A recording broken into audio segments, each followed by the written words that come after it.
What is up, guys, and welcome to another episode of the Equestrian Physio on Air. You are getting me in the car where I did pull over to put the mic on, and I thought I'd just riff a little bit while I was driving between clients here. So I'll try and edit this so hopefully there's not too much like wind noise, vehicle noise, but if you hear a little bit of that, that is why. So before we dive in, little life updates. I am in the thick of gearing up for the next open door, quote unquote launch for the app, the training app or the TEP training, app system, whatever you want to call it.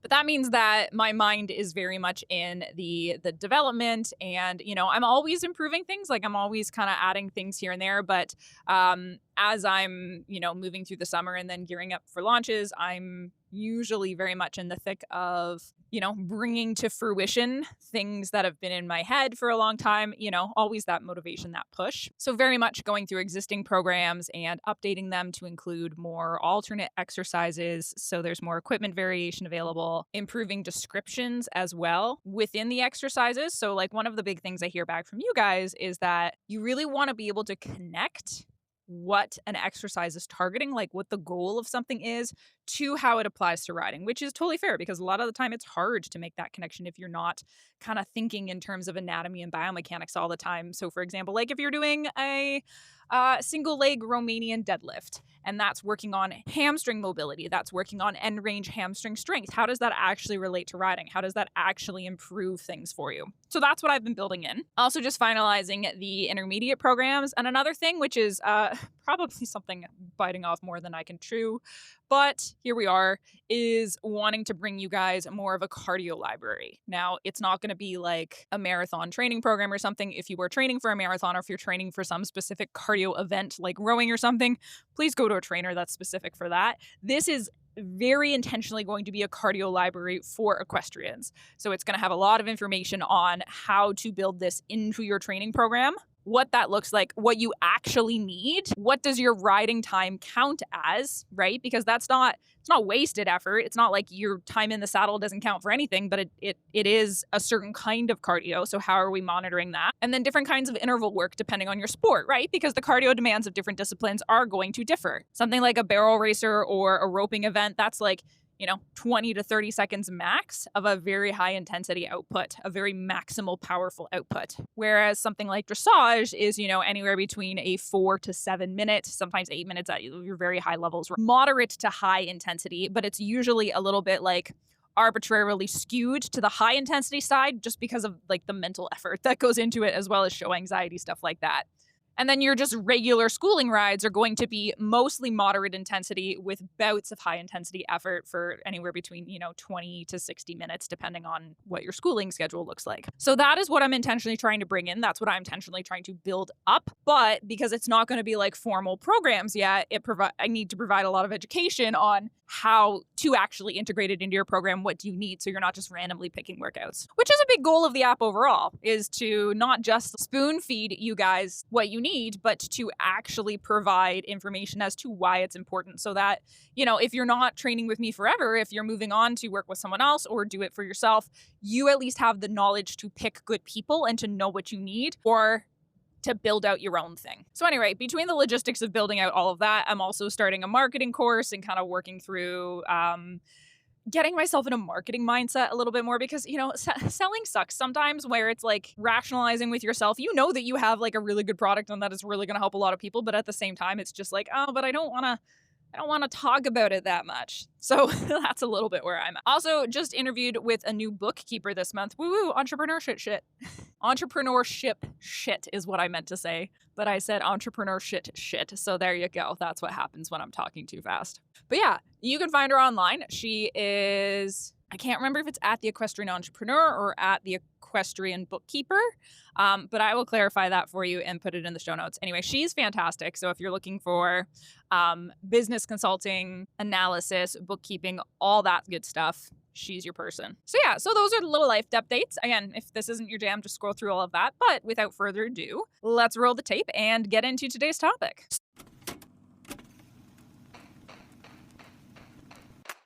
Hey, I'm Katie. I'm a physiotherapist, strength and conditioning coach, and lifelong rider dedicated to helping equestrians build strong, capable, resilient bodies, both in and out of the saddle. This podcast is here to empower riders of all levels with evidence-informed rehab, training, and education. And we're not just here to follow tradition for tradition's sake. We're here to challenge outdated norms and bring critical thinking and curiosity to how we train, ride, and show up.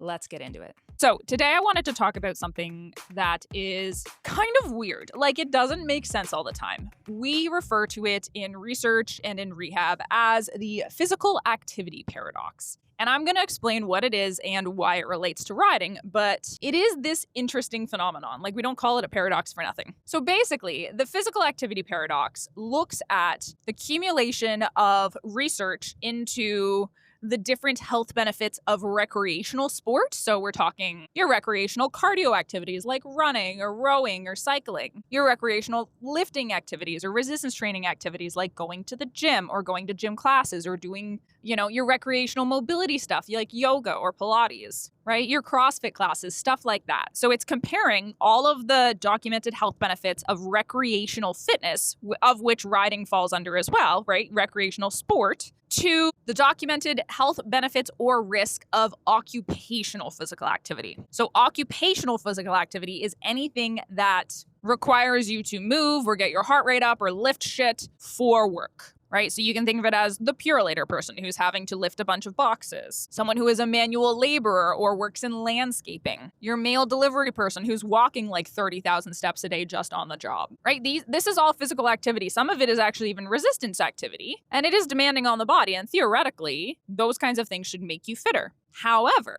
this is where the paradox comes in, is that recreational fitness, recreational activity has undisputed health benefits pretty much across the board. Right? We're talking metabolic health.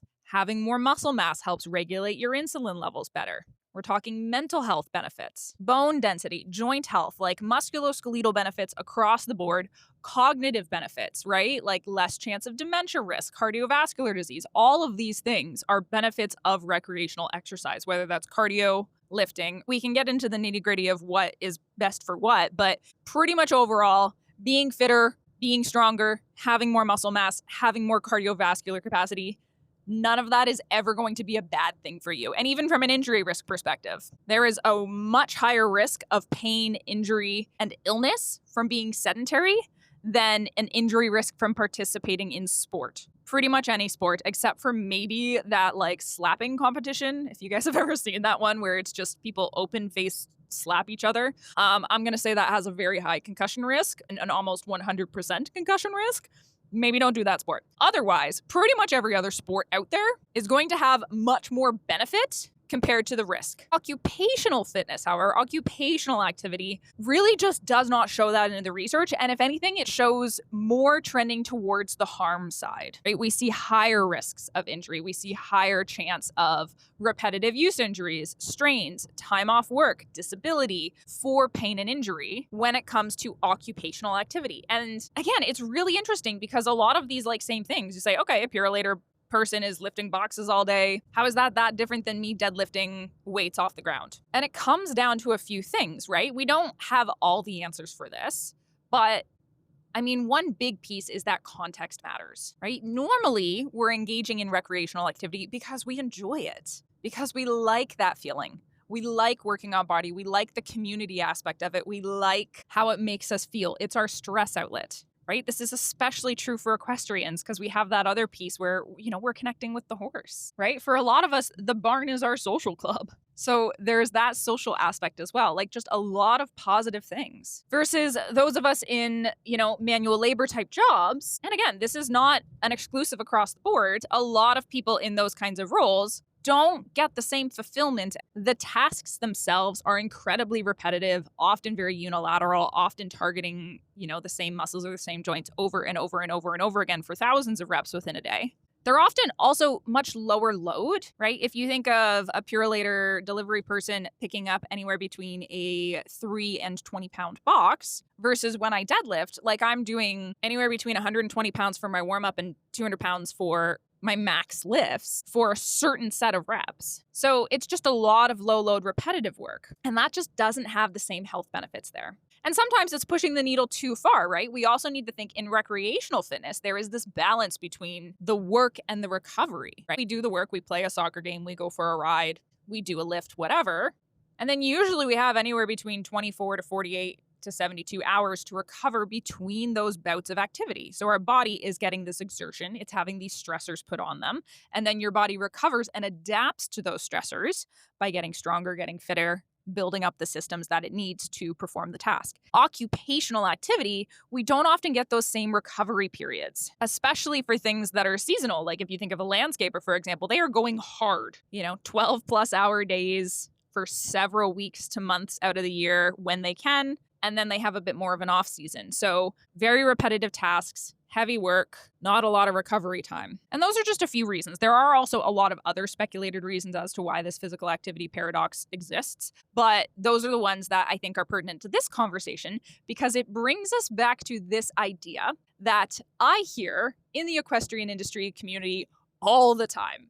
And it is probably the number one counterpoint I have when I say my typical, beating on the drum of riders should be strength training out of the saddle, resistance training, cardio training, building your systems out of the saddle so that you can show up for your horse already fit, already strong, already mobile, and your time in the saddle is purely for developing skill. And there is always somebody in the comments coming back to that saying, well, I do barn chores. That should be enough. I am moving all day. I get 30,000 steps in a day. I am pushing hundreds of pounds in a wheelchair cumulatively. Sorry, wheelbarrow. Why did I say wheelchair? I don't know. Wheelbarrow cumulatively. I am lifting forkful after forkful. I am carrying buckets. That should be enough for me. And this is where this physical activity paradox comes in. Because, some of us are chipping in at the barn. It's not our job, but it's still kind of occupational activity. And barn chores just aren't enough to build real strength, real mobility, real capacity for riding, point blank, for all the same reasons that the physical activity paradox exists. And that is they are too low load. If you can do something for more than 100 reps, it is not hard enough to actually build strength for you. And I think most of us who have, mucked any kind of stall in our lives can probably lift that forkful at least 100 reps. They're also very unilateral, right? I don't know about you, but I remember when last time I was working in a barn, I tried to teach myself how to be ambidextrous in mucking. Like I tried to practice switching between left and right. I couldn't. I would do it and then it would just take me twice as long to do stalls. So I just gave up. Now, some of you might be out there having taught yourself to be ambidextrous. Good on you. But for most of us, we are lifting that fork one way. We are twisting one way. We have one hand on top, one hand on the bottom. We have a preferential side that we will carry a water bucket in. We lead horses on the same side every time, right? There's a lot of reasons why we are only really moving in one direction, twisting in one direction, and that is one of those contributors to that overuse piece of it. And then coming back to the recovery portion of it, it's not structured enough. We don't have this high intensity effort, whether it's cardiovascular or in resistance, where we are taking our systems, our muscles, our joints, our lungs, and our heart to their limit and then asking them to recover. We're just constantly in this middling ground. And then we don't actually, especially if you own a barn, if you run it, you don't actually get a lot of recovery between. And the last piece of it is that just general physical activity is not the same for exactly this reason. It's not the same as training because training has to take you to a certain intensity, to a certain level that is pushing the capacity of your system. If we're training cardio, we are pushing our cardiovascular capacity either in duration or intensity. If we're resistance training, we are pushing our musculoskeletal system to its limit so that we're within 10 to 20% of failure of our system maxing out and then allowing that recovery to happen. General barn chores just, for most of us, aren't hard enough to do that. So we have this combined effect of it's too much volume, it's too low intensity, it's too unilateral and repetitive, and there's not enough recovery. And all of that combines to say hey, yeah, you're getting your heart rate elevated a little bit, you're getting your steps in, but that's not the same as intentionally training. That is not the same as intentionally building up your systems to handle the demands of riding. It doesn't mean it counts for nothing, and it doesn't mean that someone who is mucking stalls every day isn't fitter than someone who's sitting on a couch every day, but it's not the same as intentional training. So if we're going to look at, okay, what do we do then? The other thing too that I look at is we should actually be training for the barn chores. We should be training to be able to twist in a direction hundreds of times a day. We should be training to have the capacity to do that. We should be training to lift water buckets.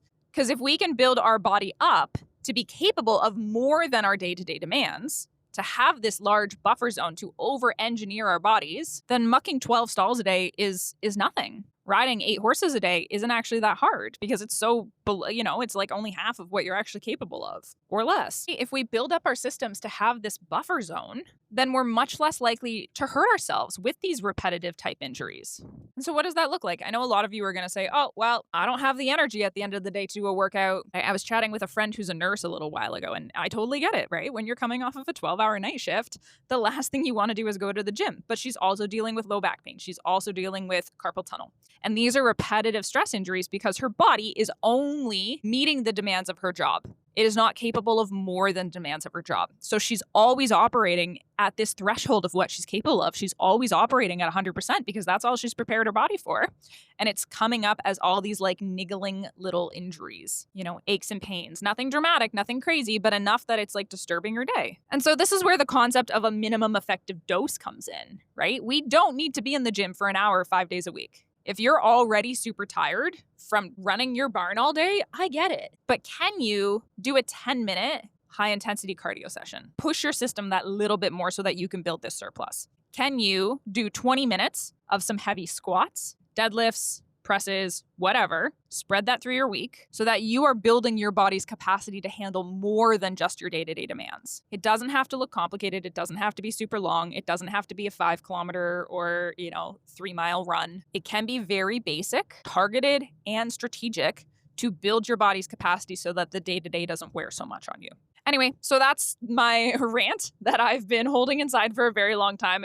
There's like abbreviated versions of it within the comment sections of the Facebook whenever I get that reply of, oh, but I do barn chores. I'm like, that's great. It still counts, but ... Anyway, thank you guys for listening. Really appreciate everyone that's followed along. Really appreciate everyone that sent me messages. Like, so sweet of you. This is literally just me talking out loud in my car on my own right now. So I really appreciate when I know people are listening and when they're sending me that feedback.